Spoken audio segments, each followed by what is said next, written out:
శ్రీమాత్రే నమ. జయ గురు దత్తాత్రేయ నమ. ఈ వీడియోలో మనం వృశ్చిక రాశి వారికి ఫిబ్రవరి 1వ తారీఖు నుంచి 28 మధ్యలో జరిగే మాస ఫలితాలు తెలుసుకుందాం.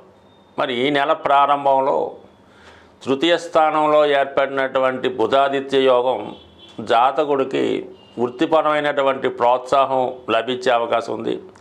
అలాగే ఉద్యోగంలో మారడానికి తగు సమయంగా ఈ గ్రహస్థితి మీకు చెప్తుంది. అటు ప్రభుత్వ ఉద్యోగంలో ఉన్నవారికి అనుకోకుండా ట్రాన్స్ఫర్లు కానీ, మరి వృత్తిపరంగా అదనపు బాధ్యతలు రావడం కానీ, కొన్ని పరిస్థితులు మీకు వృత్తిలో ఎక్కువ ప్రోత్సాహకరంగా ఉంటుంది, అభివృద్ధికరంగా ఉండే అవకాశం ఉంది. అదే కొత్తగా ఉద్యోగ ప్రయత్నం చేస్తున్న వారికి, అలాగే క్రీడా రంగంలో ఉన్నవారికి, ఏదైనా యూనిఫార్మ్ రిలేటెడ్ అంటే పోలీస్ డిపార్ట్మెంట్ దాంట్లో, ఎక్సైజ్ దాంట్లో ప్రవేశిద్దాం అనుకున్న వారికి, హోమ్ గార్డ్స్ లాంటి వారికి చాలా వరకు కొత్త అవకాశాలు ఈ నెల ప్రారంభంలో రావడం జరుగుతూ ఉంది. అలాగే ఏదన్నా మీరు జీవనోపాధి కొరకు చిన్నపాటి వ్యాపారం ప్రారంభిద్దాం అనుకున్న వాళ్ళకి కూడా అటు ప్రభుత్వ ప్రోత్సాహం లభిస్తూ ఉంటుంది. అలాగే ఆర్థిక పరంగా తగిన సహకారం మీకు రావడం జరుగుతూ ఉంది. ఇక మనకి ఇంచుమించుగా ఈ నెల 15వ తారీఖు అనుకుందాం, అక్కడి నుంచి చతుర్థ స్థానంలోకి రవిగ్రహం మారడం జరుగుతూ ఉంటుంది. అలాగే అక్కడే బుధగ్రహం, శని భగవానుడు, ఈ 4 గ్రహాలు మీకు అక్కడ ఏర్పడడం వల్ల జాతకుడు స్థలం మారడానికి ఒక అనుకూలమైన పరిస్థితులు ఏర్పడడం జరుగుతుంది. అటు ఉద్యోగ రీత్యా అవ్వచ్చు, లేదంటే మీరు వ్యాపార రీత్యా అవ్వచ్చు, జీవనోపాధి కొరకు ఉన్న ప్రాంతం నుంచి వేరే ప్రాంతానికి మైగ్రేట్ అయ్యి అక్కడ మీ యొక్క స్థిర నివాసం ఏర్పరచుకొని కొత్త ఉద్యోగాలు ప్రయత్నం చేస్తున్న వారికి ఈ నెలలో కొంతవరకు ద్వితీయార్థం తర్వాత అవకాశాలు ఎక్కువగా బలంగా ఉన్నాయి. అలాగే కొంతవరకు మీరు ఏదైనా ఒక స్థిరాస్తి కొనుక్కునే ప్రయత్నం చేసినా, లేదా దాన్ని విక్రయించే ప్రయత్నం చేసినా కూడా స్థిరాస్తి సంబంధించిన లావాదేవీలు చాలా వరకు ఒక సెటిల్మెంట్కి వచ్చే సూచనలు చాలా వరకు అనుకూలంగా ఉండడం జరిగింది. ఇక మనకి చాలా కాలంగా సప్తమ స్థానంలో సంచరిస్తున్నటువంటి గురువు అటు పంచమాధిపతిగా సప్తమంలో ఉంటూ వక్రగమనం పొందడం వల్ల ఏమైందంటే, ముఖ్యంగా పెళ్లి విషయంలో అటు ఇష్టపడినటువంటి వారిని చేసుకోవాలా, పెద్దలు కూర్చుని పెళ్లి చేసుకోవాలా, లేదంటే వచ్చిన సంబంధాలు వెనక్కిపోవడం జరుగుతుంటుంది.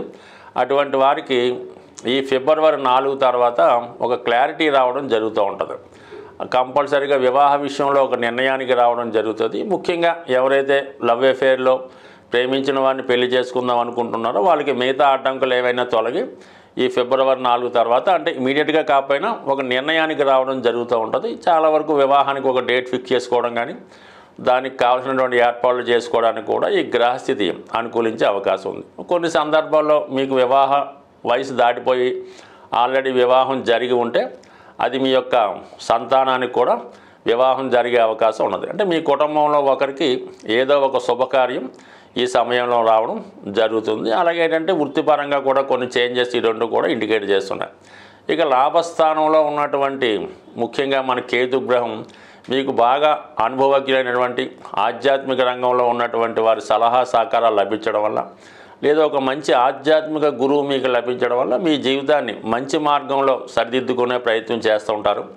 అయినప్పటికీ కూడా ఈ నెలలో పంచమ స్థానంలో ఏర్పడినటువంటి శుక్రరాహుల కలయిక జాతకుడు ఏదో ఒక బలహీనతకి లోడవడం వల్ల, ఏదో ఒక వ్యామోహానికి లొంగిపోవడం వల్ల చాలా వరకు రహస్యంగా ధనాన్ని కోల్పోవలసి ఉంటుంది. అది స్పెక్యులేషన్ అవ్వచ్చు, షేర్ మార్కెట్ అవ్వచ్చు, ఈ పేకాట, జోదం అటువంటి వాటి అవ్వచ్చు, లేదన్నా ఒకరి వ్యామోహంలో పడి ఆ వ్యామోహంలో వారికి ఎక్కువగా ధనాన్ని ఖర్చు పెట్టడం రావచ్చు. అసలు జీవితంలో ప్రధానమైనటువంటి వృత్తి వ్యాపారాలను మానివేసి అదే వ్యసనంలో, అదే వ్యామోహంలో జీవితాన్ని గడిపే సూచనలు కూడా ఎక్కువగా ఈ నెలలో రావడం జరిగింది. అంటే ఇక్కడ శుక్రుడు సప్తమాధిపతిగా 5వ స్థానంలో రాహుతో కలిసి ఉండడం చాలా వరకు ఇంటర్ కాస్ట్ ప్రేమ వ్యవహారాలకి, అలాగే రిలేషన్స్ కూడా ఇది కారణమవుతుంది. కాబట్టి అంటే ఇటువంటి సంబంధం ఒకసారి ఏర్పడితే దాన్ని మళ్ళా బయటపడడం కష్టమవుతుంటుంది. కాబట్టి సాధ్యమైనంత వరకు వాటి జోలికి వెళ్లకుండా ఉంటే మిగతా విషయాలన్నీ కూడా అనుకూలంగా ఉన్నాయి. కాబట్టి దానివల్ల మీ యొక్క నేమ్ అండ్ ఫేము, అలాగే ఫ్యూచర్లో మీ యొక్క భవిష్యత్తు కూడా నాశనం అయ్యే అవకాశం ఉంది. కాబట్టి ఎట్టి పరిస్థితుల్లో కూడా ఇటువంటి పరిచయం లేని వారితో, కొత్త వారితో వ్యవహారాలు పెంచుకోకుండా ఉంటే మంచిది. సాధారణంగా మన రాశి ఫలితాలు ఫాలో అవుతున్న వారికి గ్రహాలు ఎంత అనుకూలంగా ఉన్నా ప్రతికూలంగా ఉన్నా మీరు నివసిస్తున్నటువంటి గృహం తాలూకా వాస్తు ప్రభావం కూడా చాలా వరకు ఈ మీ యొక్క నష్టాలు లాభాల మీద ఆధారపడడం జరుగుతూ ఉంటుంది. సుమారుగా మీ గృహంలో వివాహ ప్రయత్నాలు వాయిదా పడుతున్నాయి, ఎంత ప్రయత్నం చేసినా వివాహం జరగడం లేదనుకున్నప్పుడు మీ గృహంలో వాయువ్య భాగంలో దోషం ఉందేమో గమనించండి. ఆ దోషం సరి చేసుకోవడం వల్ల మరి వివాహాలు తొందరగా జరుగుతాయి.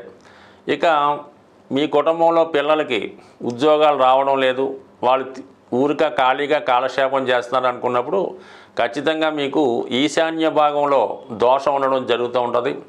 మరి ఈశాన్య భాగంలో దోషాన్ని సరి చేసుకోవడం వల్ల మీ యొక్క ముఖ్యంగా మగపిల్లలకి ఉద్యోగ ప్రయత్నాలు ఫలించే అవకాశాలు ఉన్నాయి. అలాగే ఆగ్నేయ దోషం అన్నది చాలా ప్రమాదకరంగా అది మొత్తం కుటుంబాన్నే స్ట్రగుల్ పెడతా ఉంటుంది. అంటే చిన్నవారు పెద్దవారిని డామినేట్ చేయడం, ముఖ్యంగా ఆ కుటుంబ యజమాని అంటే భర్త ఏదో ఒక వ్యసనానికో బలహీనతకో లోనవడం వల్ల ధనాన్ని పాడు చేయడం జరుగుతూ ఉంటుంది. ముఖ్యంగా ఈ ఆగ్నేయ దోషం వల్ల ఆ కుటుంబంలో స్త్రీలకి అనారోగ్య సమస్యలు రావడం వల్ల భార్యాభర్తల మధ్య ఫిజికల్ అట్రాక్షన్ తగ్గుతూ ఉంటుంది. దాన్ని ఆసరాగా తీసుకొని భర్త వేరే కారణాలతో వేరే ప్రయత్నాల ద్వారా తన అవసరాలు తీర్చుకోవడం జరుగుతూ ఉంటుంది. అలాగే వివాహం అయిన తర్వాత కూడా ఆడపిల్లలు తరచూ పుట్టింటిలోనే స్టే చేసి పుట్టింటి మీద పెత్తనం చేయడం జరుగుతూ ఉంటుంది. అందువలన ఇటువంటి దోషాలు ఉన్నవాళ్ళు ఆగ్నేయ దోషాన్ని కూడా సరి చేసుకోవడం మంచిది.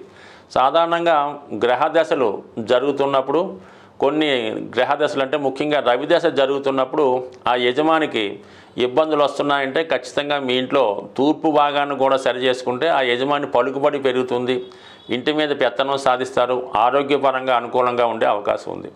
అదే శుక్ర మహాదశ జరుగుతున్నప్పుడు స్త్రీలకి అనారోగ్య సమస్యలు, ఎక్కువ ధనం ఖర్చు అవ్వడం, లగ్జరీగా ఇన్ఫ్లుయెన్స్ అవ్వడం ఇవన్నీ జరుగుతున్నప్పుడు మరి ఆగ్నేయ భాగాన్ని సరి చేసుకుంటే శుక్రదశ యోగించే అవకాశం ఉంది. బట్ ఏదైనా కేవలం మన గోచారాన్ని పట్టుకొని దాని మీదే కాకుండా మనకి జరిగే దశలు, అలాగే మనం నివసిస్తున్నటువంటి గృహం, మనకు ఉన్నటువంటి ఇతర స్థిరాస్తుల యొక్క ప్రభావం కూడా మానవుడి యొక్క జీవితం మీద పడుతూ ఉంటుంది. కాబట్టి ఏదైనా ఒక సమస్య దీర్ఘకాలికంగా ప్రయత్నం చేసినా ఎంత ప్రయత్నం చేసినా సక్సెస్ అవటం లేనప్పుడు అటు జాతకాన్ని అటు గోచారాన్నితో పాటు మనం నివసిస్తున్నటువంటి గృహాన్ని కూడా సరి చేసుకోవడం వల్ల ఖచ్చితంగా మీ యొక్క సమస్యలు పరిష్కారం అయ్యే అవకాశం ఉంటుంది. స్వస్తి.